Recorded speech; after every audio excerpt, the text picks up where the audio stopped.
Hello everyone and welcome to today's video. Today I'm doing a very fun interactive video on the 2026 US Senate elections. The topic of today's video is going to be one I saw going around online, and this is about what are the states that Democrats need to win the control of the Senate in 2026, essentially flip the Senate to them in 2026. So in today's video, I'm going to break it down, essentially like a little prediction, and then we go into the hypothetical scenario of what Democrats have to do.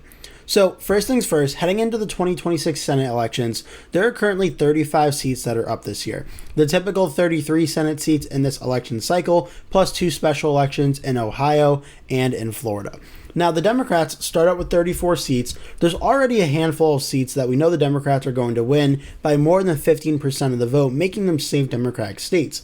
Now, some of these are reliable, safe Democratic states, like at the presidential and Senate levels, that always are safe Democrat, and some of them are special circumstances why they're safe Democrat, like New Mexico, where a Republican failed to get on the general election ballot, so by default, New Mexico becomes a safe Democratic seat. But also when you couple the election environment of a midterm election in Donald Trump's second term, where Trump is polling below 40% of the vote in most polling averages, Oregon goes over 15 points for the Democrats, as well as Colorado and Illinois and Virginia, Delaware, New Jersey, Rhode Island, and Massachusetts. All of these states are essentially guaranteed to go to the Democrats and will likely all exceed 15% margin of victory in all of these states. This puts the Democrats up to 43 seats. Now, even though this video is about the Democrats getting the Senate majority, this is not guaranteed that the Democrats are going to say win every single seat on the map. There are a good number of seats that are heavily Republican areas or heavily Republican states, and Republicans will win by more than 15 points as well. These states are Idaho, Wyoming, South Dakota, Oklahoma, Arkansas, Louisiana, Alabama, Tennessee, Kentucky, and West Virginia, all of which will 100% be safe Republican wins when everything is said and done. So this gets Republicans up to 41, Democrats are at 43. Now we look at the states where things are likely going to be in the likely category, which is anywhere between a 5 and 15% win. We can start, first things first, we're going to go to the state of Minnesota, where the leading Democrat Peggy Flanagan currently leads Republican Michelle Tafoya by roughly about 3.5% in the Senate race. So this would be considered a lean Democratic lead based on the current polling in this race. Though again, given the election environment and the trends of Minnesota, typically voting likely Democratic at the presidential and Senate level, depending on the candidates in the race, we can expect Minnesota will be more than a 5-point Democratic win. Another state that's right on that border of being a likely state and a lean state would be the state of New Hampshire. Now, New Hampshire is currently held by Democrat Jeanne Shaheen. She's retiring, but U.S. Representative of the 1st District Chris Pappas is going to be the Democratic nominee. He'll likely be facing off against former U.S. Senator John Sununu, the brother of former Governor Chris Sununu. The current polling right now is showing a more competitive race than the 2020 and 2022 matchup, but Pappas has a lead of 47.3%, Sununu is 41.9%, a 5.4% lead. So it's just barely over that 5-point threshold. But again, this would put New Hampshire in the likely Democratic category. And again, this is a hypothetical scenario. This isn't 100% my prediction, though there may be some overlap. This is a hypothetical scenario of how it could play out.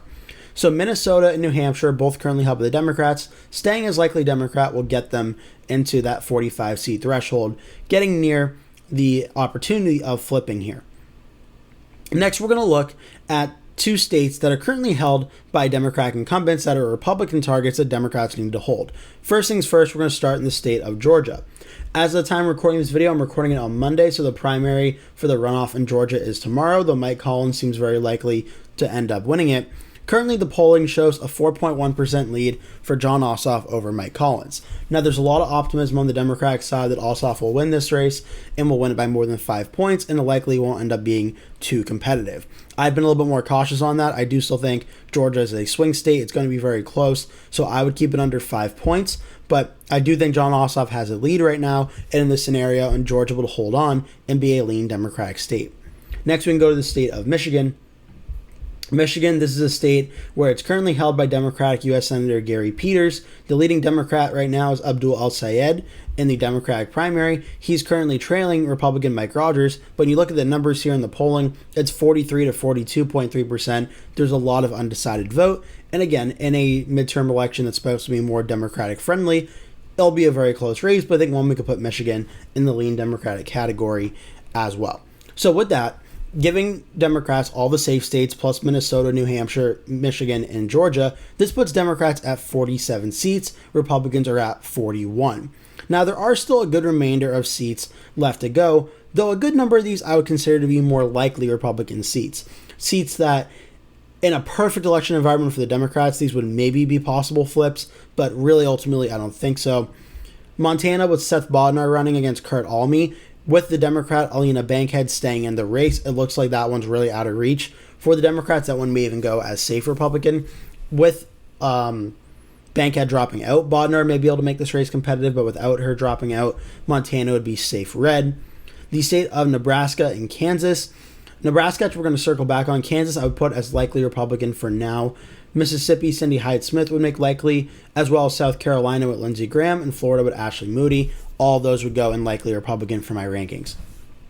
So what that does is that puts the Democrats at 47 Senate seats, Republicans at 46 from there, already giving Democrats Michigan, Georgia from there. So at this current point in time in the Senate map, the Democrats who currently hold 47 Senate seats, Republicans hold 53. Democrats have not lost a single Senate seat on the map.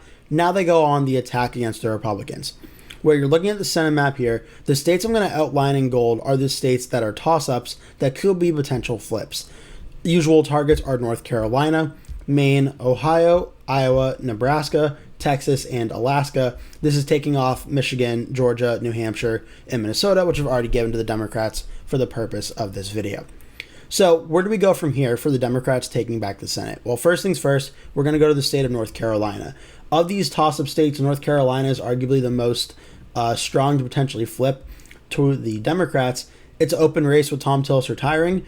Roy Cooper, the former Democratic governor, is running. Michael Whatley, the Republican RNC chair, is running. And thus far, Roy Cooper has had a massive lead over Michael Whatley. Cooper's at 48.7%, Whatley's at 40.8%.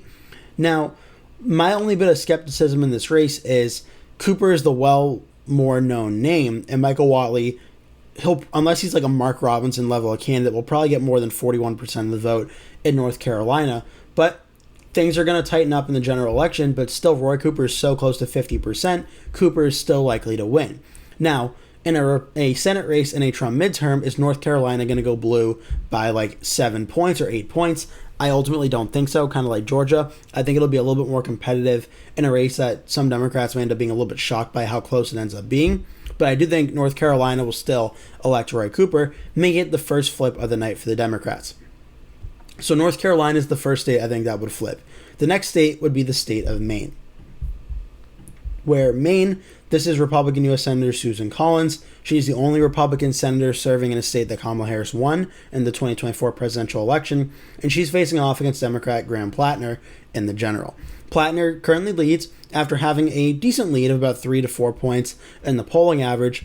With Plattner's recent scandals, it's narrowed down to a 1.3% lead for Plattner over Collins. Now, what's different between Maine and some other states is Maine utilizes ranked choice voting, meaning the winning candidate must break 50% of the vote on election night. If they don't, it goes to the ranked choice voting process where the other candidates, the first place ballots are eliminated, and their second, third, fourth choice, blah, blah, blah from there get added to the candidates until the last two remain, and then the winning candidate breaks 50% of the vote. Plattner currently leads by 1.3%. Once ranked choice voting happens, if it reaches that threshold, who knows what the ending result could be. But based on how I currently have the race in the election environment, even with Plattner's scandals, I would still put Maine in a lean Democratic win, being under 5 points, but more than 1 point. So Maine would be the second flip for the Democrats. So again, Republicans, 46 seats, Democrats, 49. The Democrats need 51 to flip because Vice President Vance breaks the tie for the Republicans if the Republicans hold 50. So the Democrats don't need to flip 3 seats to get to 50. They need to flip 4 to get to 51 to get the Senate. So then where do they go from there? Well, Alaska, Texas, Nebraska, Iowa, and Ohio are 5 states that voted for Donald Trump in 2024, all, I believe, by more than 10 points. So you're getting into a little bit more murkier territory for the Democrats trying to flip the Senate in these areas. But the Democrats have recruited a lot of all-star candidates in a lot of these states. First, we'll start with Ohio. Ohio, this is Republican John Husted, who was appointed to fill the remainder of the term in the special election of J.D. Vance, he's facing off against former U.S. Senator Sherrod Brown.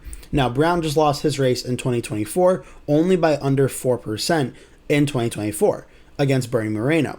Now, John Husted is supposed to be on paper a stronger Republican candidate than Moreno is, but Husted and Brown's polling is very close, 2.8% lead for Husted over Brown. In my own rankings today, I do think Husted is narrowly favored to win, but in the scenario of the Democrats taking the Senate, would it be impossible for Sherrod Brown to maybe pull off the upset? Maybe it's under 1 point, maybe it's over 1 point, but could Ohio flip and get the Democrats to 50 Senate seats? It'd certainly be possible.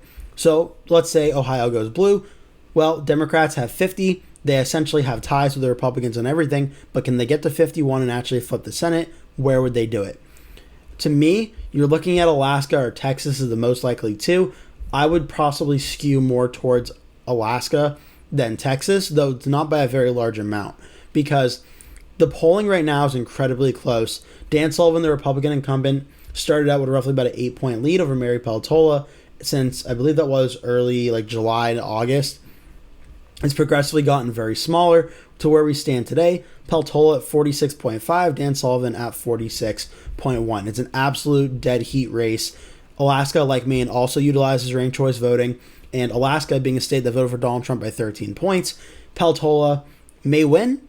Dan Sullivan may get bailed out by a lot of the other Republicans running on the same ballot. We're going to have to wait and see. But Peltola is perhaps really the only Democrat in the state of Alaska that can contest this race and potentially win it in 2026. And she won a very close House race in 2022 in a midterm election during a Joe Biden presidency. Could she possibly eke out the victory after ranked choice voting and win it by, say, 1 point? Well, if she could, that would get the Democrats to 51 Senate seats. Republicans are at 46. So the Democrats, how they would win the Senate majority, I would see them as holding everything they currently have, including close races in Georgia, Michigan, Minnesota, and New Hampshire. And I think their path would involve flipping North Carolina, Maine, Ohio, and Alaska. But that's not necessarily their only path, because Texas is presenting an opportunity for the Democrats to flip the typically very Republican state, in large part due to the Republican candidate being Ken Paxton. Now, Ken Paxton versus James Talarico is closer than it was about 2 months ago, or even a month ago now. On May 4th, Ken Paxton led James Talarico by 4.5%. Today, it's down to only 1.8%. So Paxton is still leading, just like Husted over Brown in Ohio, but it's a very close and very narrow lead. We've seen Texas get close before in Senate races. In 2018, the last Trump midterm, Ted Cruz defeated Beto O'Rourke here by only 2.6%. The current polling data shows it's even closer in the state of Texas. Could James Talarico pull off the upset and be the first Democrat to win Texas in a very long time? Well, keeping the same map, that would get the Democrats to 52. Let's say you don't believe Alaska will flip and Dan Sullivan will win. Well, even still, Texas would get Democrats over 50. So Ohio and Alaska isn't the Democrats' only path, but if Democrats lose both Alaska and Ohio, even winning Texas would not get the Democrats the majority. They would then have to go pick up one of Nebraska or Iowa. Now, Nebraska is interesting because this is Dan Osborne. He's running as an independent, so he's not technically a Democrat or a Republican, but he's running against Pete Ricketts, the former governor of the state of Nebraska, and he lost by 6.7% in 2024. So when you're accounting for the shift to the midterm election, it's right around that edge of being a narrow Republican win to a narrow Republican loss based on those metrics of just the swing amount alone. So Nebraska is going to be very close. Iowa's a state that typically votes very Republican, but Josh Turek, in all respects, is a strong Democratic candidate. So that's going to be a very interesting race. Ashley Hinson, probably a stronger Republican candidate than Joni Ernst. I would still bank on Iowa staying red at the Senate level. And then Nebraska would be the ultimate wild card here. If Republicans could hold on to keep the Senate at 50-50, but could Democrats win and Dan Osborne and decide the Senate, ultimately if he decides to caucus with the Democrats, would have a 51-49 majority with red Ohio, red Alaska, but blue Texas and blue Nebraska. It's certainly a hypothetical scenario. I wouldn't say it's the likely scenario to happen in 2026, but it definitely, I would say, is possible. Obviously, in elections, you never really know, midterm elections especially, but I would still argue the Democrats' most likely scenario starts with these states in gold being the toss-ups, and then you're looking at the Democrats flipping North Carolina and Maine, keeping Michigan and Georgia, and then you're looking at probably Ohio, Texas, and Alaska as the three likeliest toss-up states to decide the Senate control. This is for how the Democrats would get to the Senate control on this map. Again, not a prediction, just a hypothetical scenario, but if you go through state by state, you see the polls right now, a lot of close margins, a lot of undecided vote. Obviously, we're in like the middle of June. The elections are in November, so we still have months to go until things pick up. A lot of things can change in the polling, both nationally for the president and Republicans and for the Democrats. So we're not going to know until we get closer to Election Day for sure. But right now, very close races in a lot of these states, and you could argue a lot of them can go either way at this current point in time. So it's an interesting scenario. I want to hear what you think about this. Leave all your thoughts in the comment section down below. Thank you so much for watching. Please remember to hit like and subscribe if you enjoyed this video and want to see more videos from me in the future. I post a new video every single day at 3 p.m. and I'd really appreciate it if you would hit like and subscribe. For now, that is going to be it. Thank you so much for watching and hope to see you in a future video.